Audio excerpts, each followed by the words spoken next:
Hello everyone and welcome back to another video. So I figured for today's video we would just do a quick wrap up of all the books I read in February because I read 22 books in February. I literally read nothing in January but made up for it this month, last month. It's March now. Is it March now? Yeah, it's March 1st. So yeah, which is actually a lot for me. So we'll go through the books, we'll go through new authors, if I like them, different series, things like that. And yeah. Also, I got this little vest at TJ Maxx. So cute. So cute.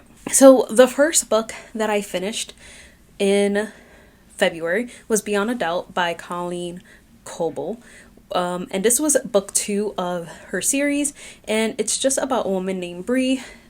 And it kind of picks up exactly where the last book ended.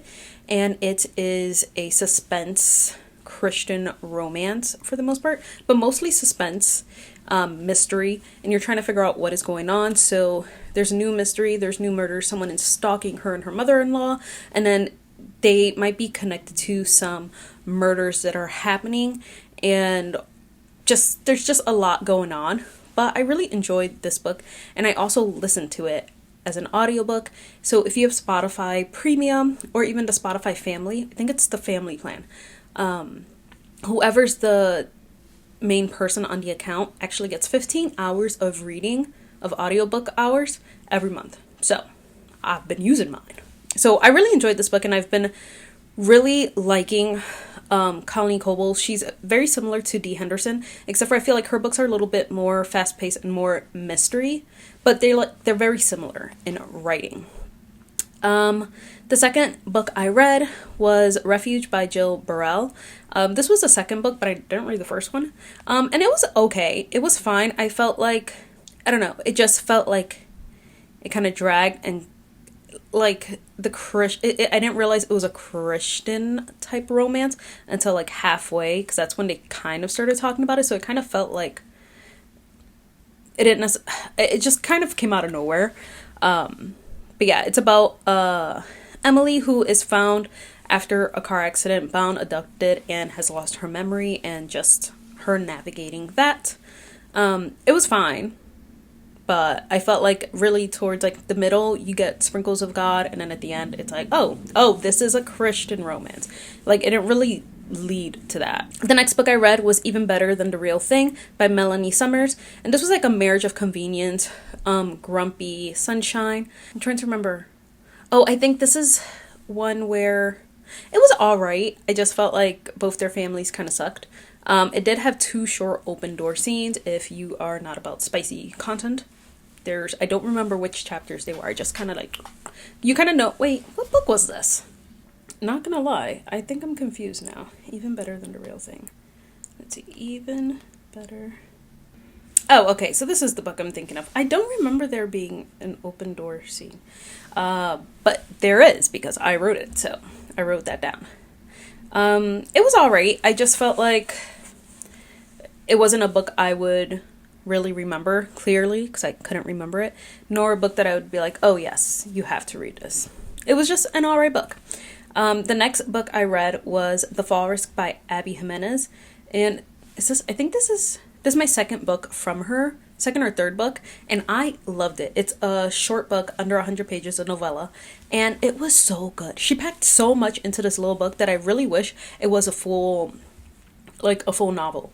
Like, the suspense, just everything going on. It was so good, and it was clean. It was closed door. I would say clean with I think a little bit of language if I remember correctly, but so good. One of my favorites of the month for sure. Then I read this mini series from Amazon. It's a Valentine's Day novella series. So there's, I think, 6 different novella books under 100 pages by 6 different authors. Now, I will say with these books, most of these authors do write open door spicy books, and it kind of translated into these books, like just the sexual innuendos. Am I saying that word right? Innuendos, and just the language. So the first one was The Exception to the Rule by Christina Lauren, and it's basically about 2 strangers who have been sending emails back and forth and then decide to meet. So it's kind of got like You've Got Mail vibes. That's what it gave me. These are quick books, and it's, yeah, I would say this one had like language and like sexual innuendos. The next one was Worst Wingman Ever by Abby Jimenez. And this one just had some language and also sexual innuendos too. More like the family making jokes versus like the two characters, if I'm correct. But this one was cute too. It was like two strangers start passing notes when one of them gets a wrong Valentine's Day card set on their car. So this one was really cute too. The next one was Rosie and the Dreamboat by Sally Thorne. And basically Rosie gets stuck in a new spa contraption and Leo's the fireman that helps her get out. Super cute read. It was clean. There was minimal language, but nothing crazy. This one was really, really cute. Out of the 6, it was one of my favorites. Drop, Cover, and Hold On by Jasmine Guillory. This one was not closed door towards the end. Like, you already know it's starting, because like there is like, I feel like this one, the steam picked up pretty quick, and once it picked up you kind of knew where it was going to lead. So this one was not closed door, and it was my least favorite, honestly. I felt like there was no build up to the story and to the characters. Book 5 was With Any Luck by Ashley Poston, and this one was okay and cute. It's like the man of honor and best maid search for like the missing groom, and it was really cute. It's language, and then it's like fade to black towards the end. You kind of see that coming too. It was alright. And then the last one was by Sarah Wilson, and it was Sarah Wilson, that's what we're gonna say. Royal Valentine, and this one was really, really cute. It was clean. It was a cute, clean read with all the swoon. I really enjoyed this one. It was kind of like a Roman holiday-esque type of book. Very cute. And that made me want to read more books from Sarah Wilson, because I had read one or two books from her previously, and they were all right. They weren't my favorites, but I think I enjoyed her. I'm enjoying her stuff more now too.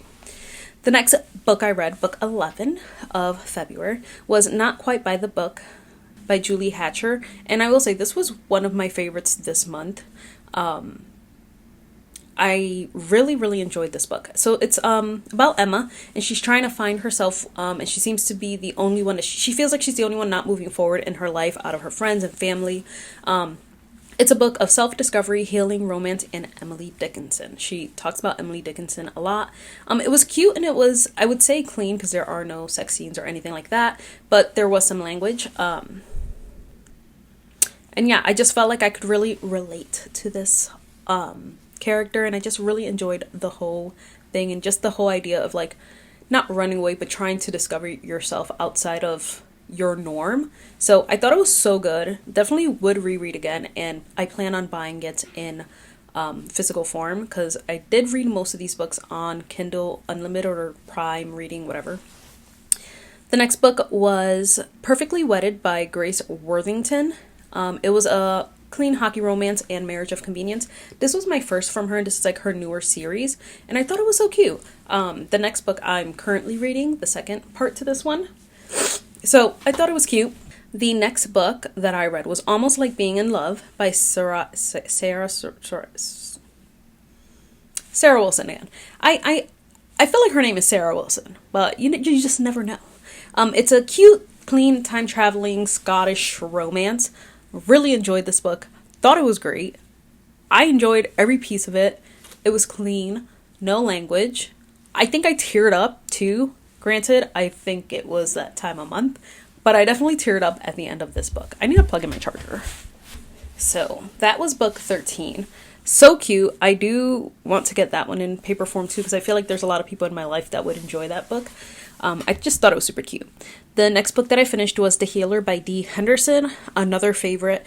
I love Dee Henderson. I read her books really slowly because I just don't want them to end, but I also listen to this book. This is my first time like listening to one of her books, and I enjoyed the narration too. So this is the 5th book in her O'Malley series, which is a like found family series, and then they're also just like them, their lives, finding love, finding Christ. Really enjoy it. I will say this book has more heavy topics than her other books, so just look up any trigger warnings. The there were a lot more tragedies and things that happened, especially because the main character of this one is a like trauma psychologist. Yeah, that's exactly what she is. So there, I feel like there was a little bit more. It was definitely a harder read, especially if you've gone through certain things. So definitely look up trigger warnings for that. And I did read that one in physical form and in audio. Let's see, 15. The 15th book I read. We're getting there. It was Off the Beaten Path by Madison Wright, and then I also read her second book, which was Only in Your Dreams. So these were cute. The first one was like a grumpy sunshine, single dad trope, neighbors. Really enjoyed it. And then the second book is a best friend's brother. I put closed doorish and some language. I think both of them had some language. The second one's more closed doorish because I feel like it was a little more heady in the steaminess, but still enjoyed them. Then another book I read was Just Between Us by Madison Wright. I read that one in Just Friends, which was book 2 and 3 of one of her series. I didn't read the first one. I wasn't the summary of it did not call to me, the plot, and I don't think you needed to read them to get it. So I thought they were really cute. The first one was they were cute. I enjoyed them. They were clean. They were cute, clean, quick read. A little bit of language in both of them, but honestly, I thought they were great. Madison Wright was a newer author for me, and I enjoyed her. And I do plan on reading more of her books. The next 2 books I read were by Janessa Faith, and it was Date with Danger and Taken with Trouble. And it's funny because when I was reading the first book, it's a little series, but it's like a spin-off of another book that she had, or another series, and I didn't realize it until they mentioned like The Friend, and I was like, oh, I've read that, which normally I read a book and forget, so the fact that I remembered. But in the first one, it's about Amelia, who somehow gets caught up in an FBI investigation. It's a closed door rom-com. They're definitely a little steamier. I don't want to say steamy. I feel like in between swoony and steamy, so I don't know what that would be. So somewhere in between that, and then Taken with Trouble was like, it continues right where the last book ended, because we're still continuing the whole like investigation, and it was really good. And yeah, I really enjoyed them. I thought they were funny, and yeah. The next book I read was The Right Place by Ali Samberts. And this was a book 1. I haven't decided if I'm going to keep reading. There was just some things that she touched on that I don't necessarily care for in books. But that's just personal preference. But I thought the book was well done. She's an excellent writer. I thought it was good. It did take me a little longer to read, so it was a slower read. But basically, Mac is a high school teacher who has a popular author observe her classroom for the next 6 weeks. Very cute. There was one spicy chapter 21, and it's like halfway through. Like, you already know what's going to happen, and then if you want to skip it, you skip it. There was some language too. But besides that, I thought it was a great book. And then the last book that I read was Grit Don't Quit by Bianca Juarez Olthoff. I think I spelled her name wrong here.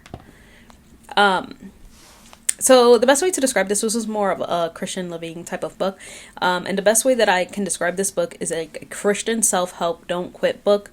The author is like our cheerleader, cheering us on to the finish line to do whatever God has called us to do. So she touches on a lot of things. I have a full review of this book specifically on my Faith channel if you want to check it out. I will leave that link down below and a card somewhere here. Yeah. But those were the 22 books that I read last month, February, and I can't believe I read 22 books. It was actually wild. I did not expect to read as much books. I actually have been trying to read more faith, like Christian living faith books, and my plan was to read one Christian living faith book for every 5 like fun books, and clearly that did not happen. Let me know what you guys thought of these books. Let me know if you guys have any book recommendations, and I will see you guys in my next video.